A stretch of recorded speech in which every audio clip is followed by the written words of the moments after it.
1 week into the offseason, and the Mariners are linked to the top pitcher in baseball. Hello, everyone, and welcome to the weekly episode of the Seattle Baseline Podcast. My name is Julian Smith, and I'm with Alex Hogg.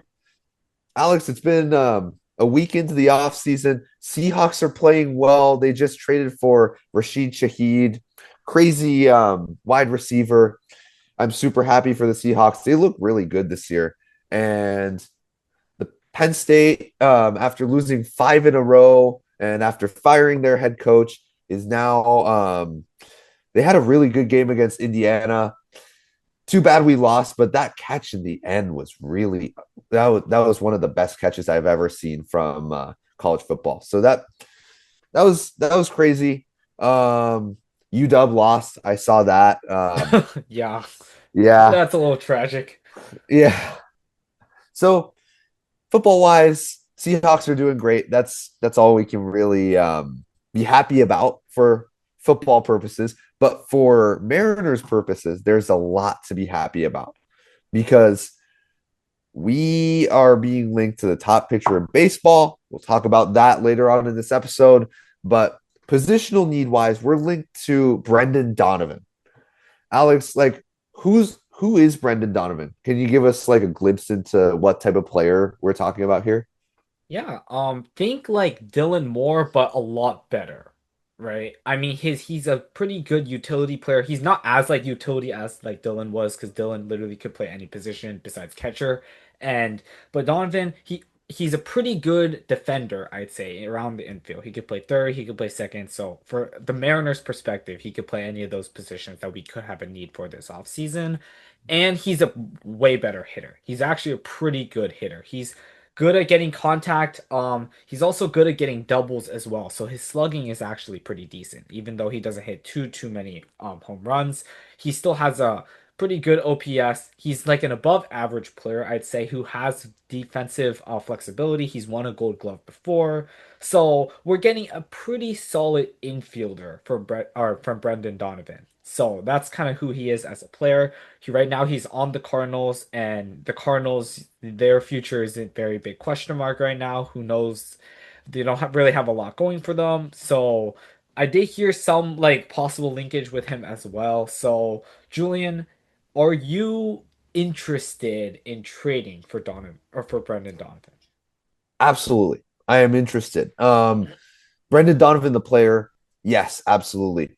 The trade package, we're gonna give a trade package in about a minute here, but I think in terms of the haul that we have to give up for Brendan Donovan, it's going to be quite a bit because you have to consider the fact that he is not a rental. You're getting him for 3 years, right? Yeah, Until is it 3 years? 28, Yeah, 28. 28. So you're getting him for 3 years. And he's really money wise, no deal. No big deal. You give him the $2.8 million this year, and then arbitration's gonna hit a little bit harder each year, but I I think think it's like $5 million. It's not that bad at all. yeah, it's totally fine. But yeah, to answer your question, I am interested in Brendan Donovan, assuming the trade package is fair. Yeah, I'd be interested as well. Without looking at the trade package, let's see how he would fit on the Mariners team right now. So, our infield is a big question mark right now. The only guy who we know is gonna be there is JP Crawford at shortstop, Mhm. right? Third base, Suarez is most likely gone, and so right now, if the Mariners did nothing in the offseason, our starter would probably be Ben Williamson. Second base, our starter would be Cole Young because we have no idea about Polanco as well. And then first base, we really don't have anybody because we're not sure about Naylor, right? So we have a lot of decisions to make in the infield. Um, I think the Mariners' priority, like Justin Hollander was saying, how like their number one priority is to re-sign Naylor for whatever that's worth, right? So let's just say in this hypothetical, we re-sign Naylor, so we have first base covered. We have some question marks then at third and second, right? Because Ben Williamson, developmental prospect, still a prospect in my eyes at third base, even though he's like already in the majors. Cole Young, developmental as well at second base. So the chances. So I feel like it's okay to have one of the guys, one of the positions be developmental, but having both of them is a little sketchy. So I actually think like if you do get Brendan Donovan, it brings a lot more stability to the lineup and in the into the infield per se. And also he also has the flexibility to play second and third. So it's not like you have to like if we trade for Brendan Donovan, one of the players is never gonna play, right? He could like there is some infield flexibility there. So we could still see what we have in Cole Young and Ben Williamson. So I actually think he would fit the team pretty well. Yeah. So what you're looking from Brendan Donovan, in my opinion, is the bridge between the infield that we had this year, which was, I mean, it was really good. You traded for some of the best bats in the trade deadline, and then you had Jorge Polanco, who had his best season last year. You're bridging that to the prospects that you have in Cole Emerson and Cole Young. These guys are projects at this point, and you have to figure out whether you're going to be able to make them major league ready, like playoff ready talent within the next few years. So that's what Brendan Donovan is, and JP Crawford's going to be gone after this year. So that's where maybe you move Brendan Donovan to shortstop, or like you move people around to accommodate for JP Crawford. But Brendan Donovan at that point still has a purpose in this team, even after Cole Young and Cole Emerson are major league talent, because JP Crawford is going to be gone. So that's where that's where it's not like 1 year and then he has no place on this team. He does, because JP Crawford will be gone. Yeah. And so the package that I have for Brendan Donovan today is Michael Arroyo, Felton Celston, Michael Morales, and Tyler Guff. With Michael Arroyo being a hitting first second baseman. He's an infielder, but I see him more as like the DH type. He's like a Jorge Polanco prospect type, where you can't really expect much from him defensively, but he's a great bat. Think Randy Arozarena or Jorge Polanco in the future. And Felton Celestin, I mean, this is the shortstop that he's he's got a great hit tool. He's got a decent defense, and so I think even without the power tool, he's going to be really solid. And so Michael Morales, one of those guys that's not in your top 100. Michael Morales is one Developmental of those, like, project, yeah, lottery ticket he's type he's one guy. of your yeah, he's one of your projects. And then Tyler Guff is like the real project here. He's like the lottery ticket. No real not much command in his pitches, but he's got a pretty good mix of pitches that I'm sure the St. Louis Cardinals would like from Tyler Guff. And so um I think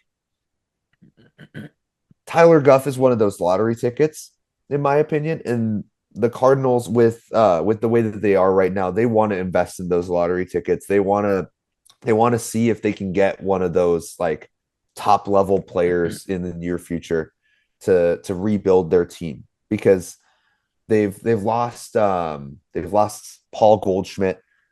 Lars Nootbaar just doesn't look like Lars Nootbaar anymore. And so even though this is a pitcher, still the having that type of lottery ticket is a good option for the St. Louis Cardinals. Yeah, and you have to know this is gonna cost some. It's not gonna be like, oh, let's trade one of like our 15th ranked prospect and that's it. It's not like a trade deadline rental. This is the player who has several years of control. He has been good. Like he has shown he's been pretty good. He hasn't had one season where he's been like objectively bad. And he was an all-star this year. So he's gonna cost a decent amount. I agree with you. I feel like he doesn't have the ceiling to be like a superstar or even a Mm-hmm. star, right? I think his ceiling is basically capped as like an above average player, but you need above average players on your team. You're not going to have, it's not like you can build out a team that's like the 2025 All-Star roster, right? You're never going to have a team that good. So you need your above average players on your team, and he would suit that role pretty well, I think. And for that package, I mean, we have a pretty good farm system to be able to give up those prospects and not feel like, oh my God, our future is cooked. Like we have nothing there.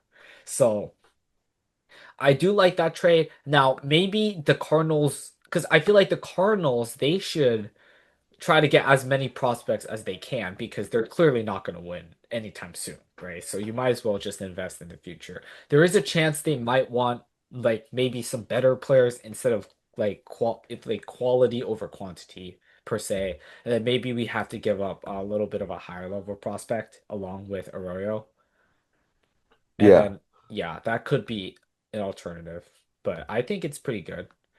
Well, so If one yeah, yeah. go ahead, go ahead. So what one of the main things that I prioritized here was because the St. Louis Cardinals aren't going to be good anytime soon. So I prioritized prospects that are going to be coming up in 2027 or 2028. Michael Arroyo is not one of them. Michael Arroyo is coming up in 2026, most likely. That's his projected timeline. But Theldon Selfston, for example, is a 2028 guy. Tyler Guff is also 2028. And Michael Morales is Michael Morales is pretty close. So you have two players that are pretty close to coming up to the majors, and then two other players who are pretty not far, but far enough to extend like a window if they want to be good in 3 years. They'll have that window of opportunity to be able to win a championship with good players. And so that's what the priority was for me. Okay. So yeah, I think this would be pretty good if the Cardinals are willing to give out. I don't know. Maybe the Cardinals think they could win right now for some reason, but I mean, you never know because we didn't think the Blue Jays were gonna do very well this season, but obviously, they took the Dodgers to Game 7 of the World Series, so I think clearly they were pretty good this season. I don't know about you. Yeah. So you Yeah, never because know. The hard thing is before about. No, go on. oh sorry. The, yeah. Before the season, we were talking about the Blue Jays and how they were going to be the prime, like Bo Bichette was going to be the prime fit for the Seattle Mariners at the trade deadline. Boom, that's how it like blows away. But yeah, sorry, go on. Yeah, the hard thing about trades is you need both teams to be willing to agree. And I think in baseball it's a little more common than other sports because I see sometimes in other sports teams aren't willing to admit that this is not their year. But I feel like baseball teams are a lot more willing to admit that this is not our year and they're just willing to blow it up. I feel like baseball's a little more they have less pride, I guess, than some other leagues. Like the NFL, I feel like a lot of teams are not willing to admit they're bad. But yeah, I think, but yeah, the hard part is you need both teams to agree and want those players. Like the Cardinals, their farm system's actually pretty good in my opinion already, but they have a lot of catchers, so obviously we don't need to trade like Harry Ford or anything like that to them, but you can always do with more prospects. And you can always do with more pitching prospects. Those like you can never have too many pitching prospects in my opinion. So, I think the Cardinals they could consider this trade and I think it would be good if we're able to do it. But it all depends on if the Cardinals are actually willing to give like genuinely want to give him up. Yeah, I think in terms of like wanting to give him up, I'm sure they do. I'm sure they do want to give up like a one of those at least one of those guys that like blossomed compared to all the other guys that's on their roster. At least one of these guys is pretty decent, and since they're not going to make the playoffs, probably they'd rather trade him and to get good prospects for if they want to win in like 2030 or something like that. The Mariners windows right now. They need players right now, so that's it works pretty well.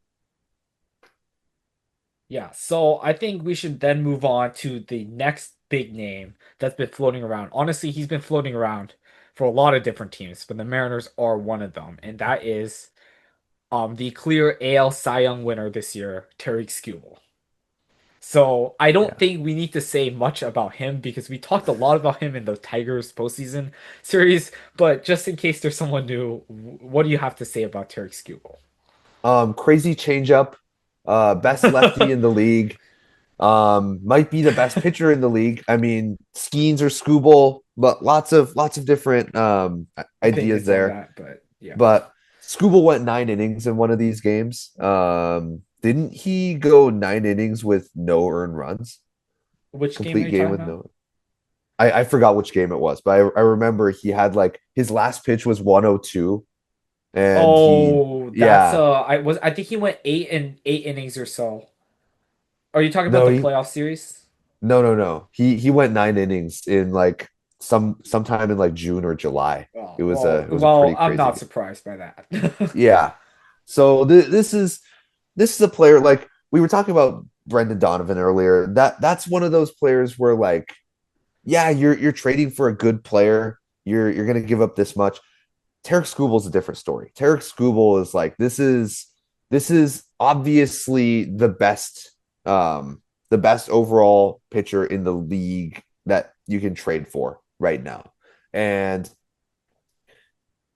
I think if the Mariners get him, this is what the Mariners are getting in the case that they get him to a pitching staff that has a bunch of elite pitchers. We have 5 elite pitchers. That's why in 2024 we were the best pitching staff in baseball, was because we have a consistent production from pitchers all around at the elite level.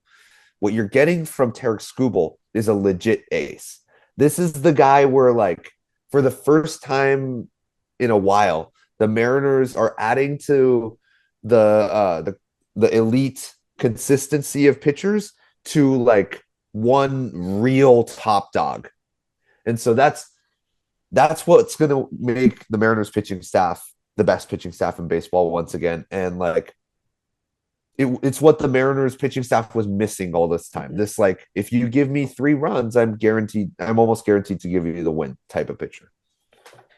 Yeah, we haven't had a pitcher like that since Felix Hernandez. And to be fair, there aren't that many pitchers that are that good, right? If we're talking about the MLB right now, there's like there's Skubal, there's Skeens, there's Crochet. I mean, even in years past, oh, I guess there's the big three like Kershaw, Verlander, Scherzer, right?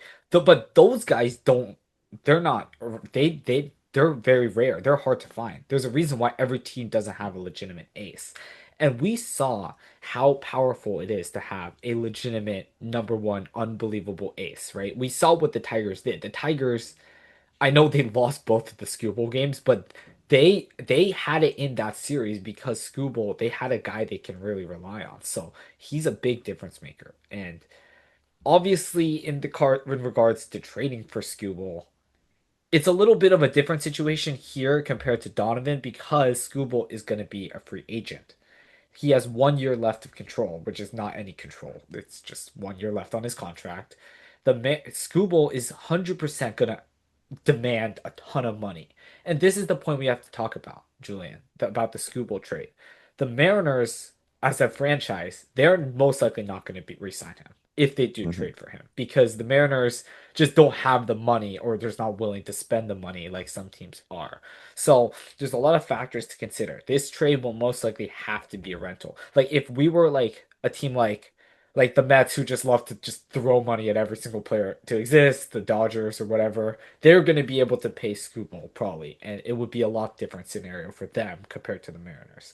So, Julian, my question to you is, for a most likely a rental, how much are you willing to give up for Tarik Skubal?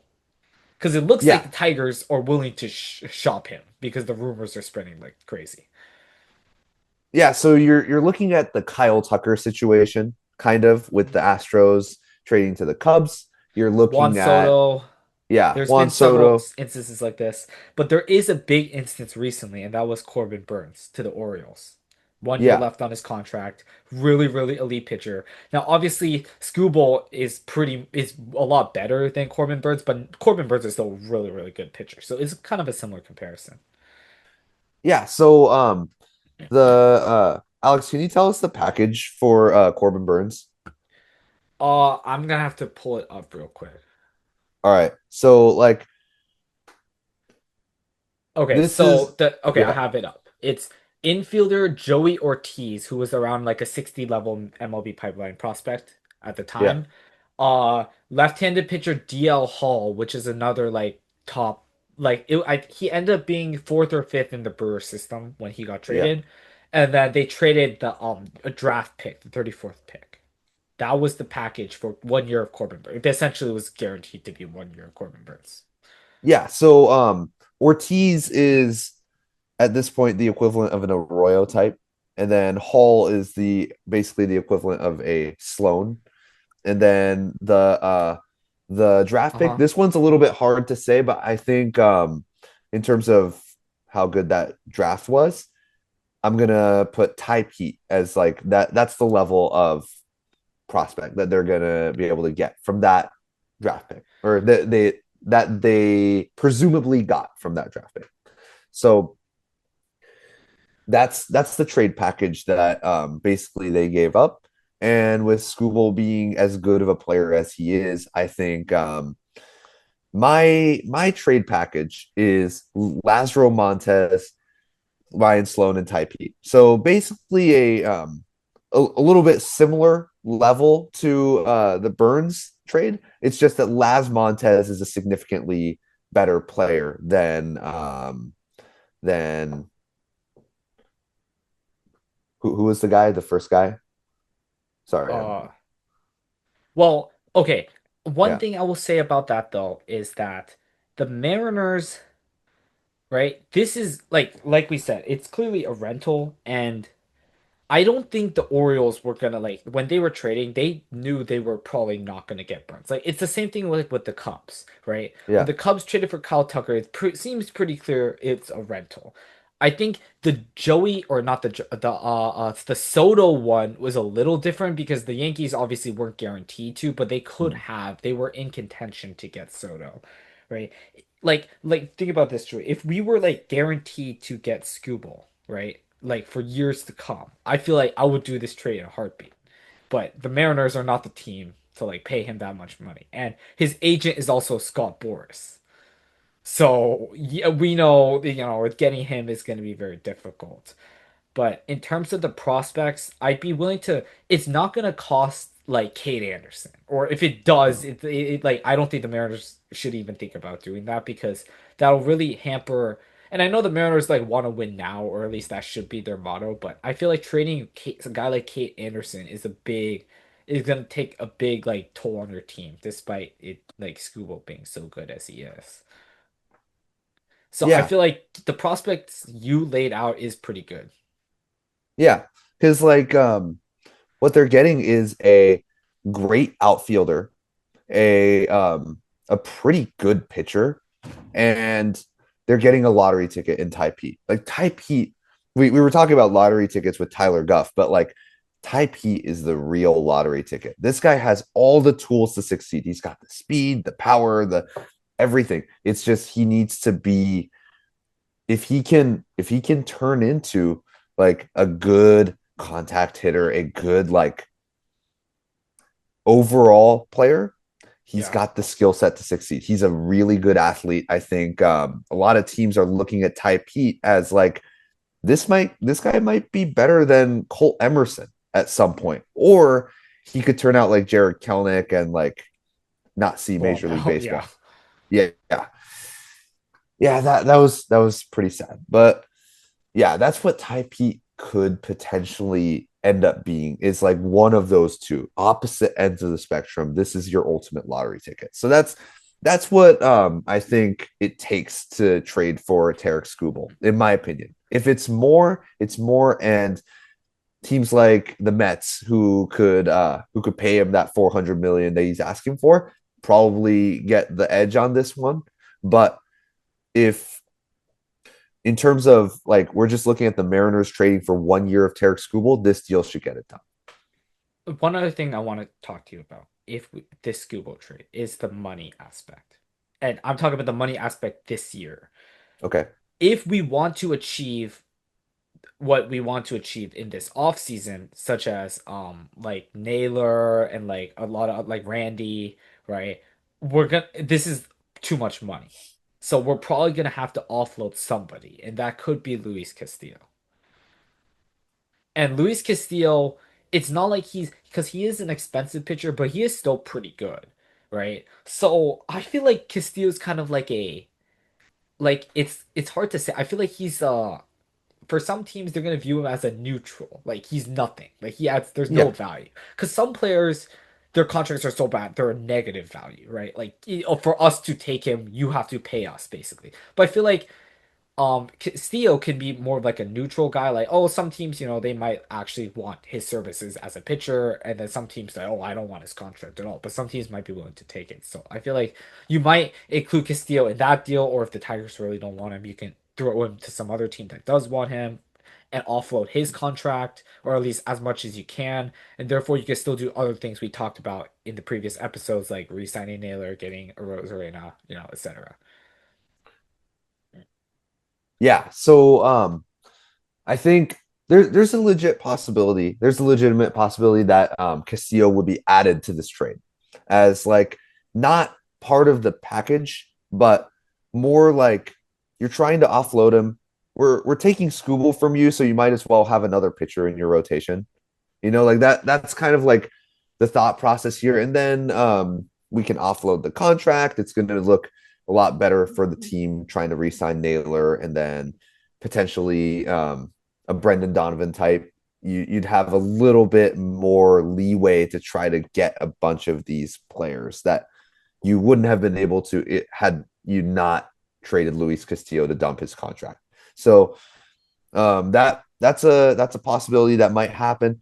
They might trade Luis Castillo to another team, but I think overall, looking for Skubal, it doesn't really matter for the trade if you have Luis Castillo or not. I'm not sure how much they view him as a negative or positive, but I do think, to your point, that he is a neutral type. So I think I think we can stick him in the trade package, but it's not going to help you nor hurt you. I don't think.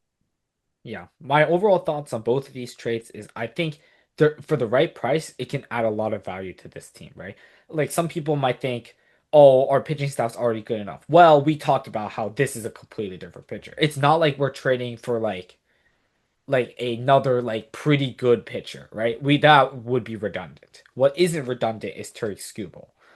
Tarik Skubal would literally be the ace of every single team in the league besides maybe like the Pirates or like maybe yeah, like he would add so much value, right? And it's like an unthinkable amount of value. So even for a team that's trying to win now, I feel like that would still be a good move to make. It's just we have to it's like a balancing act. Like, okay, we want to win now, but how much of our future do we want to give up, right? But for a guy like Tariq Skubal, I think giving up what you said, if that was to work, would be a lot of value. And I don't think the Tigers are gonna get as much for Skubal as some people might think because it is basically a rental. And if the Tigers don't trade Skubal, then he's gonna walk in free agency. The Tigers clearly don't want to re-sign him because I heard they offered Skubal like $100 million.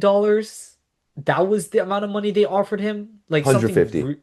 like are we being for Yeah, real right it's now? Like Scurry yeah. Scooble is not going to accept that. Like I No. don't like he is worth so much more than that. So I don't think the Tigers either they're being really cheap or they don't want him for some reason, which would be a big mistake. But yes, I think both these trades are good for the right price, and for the price you mentioned, I would do like any of these trades if it's willing to be happening. Yeah. I think this is the Turk Skubal deal is the one that really that shines in this because like you get Tarek Skubal and you get one chance in a playoff to really have a true ace, somebody that can set the tone for your roster. And even if you get past Skubal, now you have to get past Brian Wu, you have to get past Logan Gilbert, George Kirby, Bryce Miller. Like this pitching staff extends really long, and so this is. I think it's a great deal for the Mariners if they can acquire Skubal, and then for Brendan Donovan, I think having that type of utility player to bridge the gap between prospects and major leagues for players that are supposedly supposed to be like one of our star two players that from the prospect system, that's going to be really important for us. So that those two trades are, in my opinion, a really big must make. And I hope to hear a lot of trades from you guys. put in the comments like what trades do you think we should make? Should we trade other prospects for the guys that we talked about today, or totally different guys? Are there a bunch of guys that we didn't talk about? Let us know in the comments. And yeah, thanks guys for tuning in.